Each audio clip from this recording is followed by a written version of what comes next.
قال الفتى البداع هات الفصل يا هجس الشاعر حسن في الحال، عندي تجارب صغتها بالجزل ورفد بعضها بالحكم وامثال، قاصد بها الناله ولما الشمل ماني من اللي يقصدون المال، ولا من اللي كل شعره نقل، ولا من أهل القلت وأهل القال،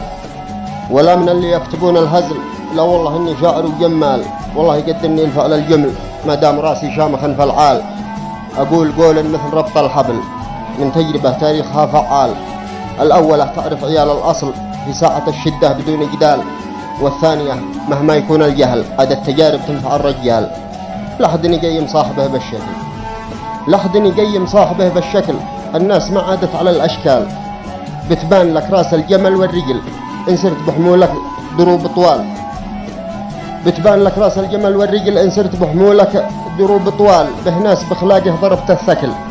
ويخيب فيها الظن والآمال، إن حام في جوك ندوب القل تلقاه بايع صحبتك بريال، والبعض يحضر حفل ولا قتل ويساندك ويشيل عنك ثقال، ما هو من اللي يضربون الرمل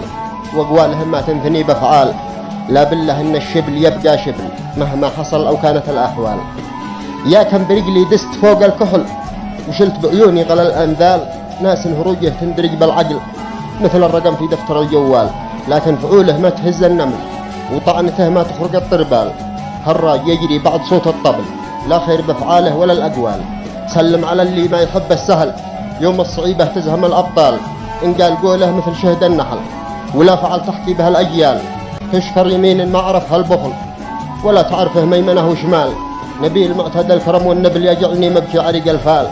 جواد وسنافي بقول وفعل ما تفزعه رنه ولا مرسال، واختم بذكر المصطفى والأهل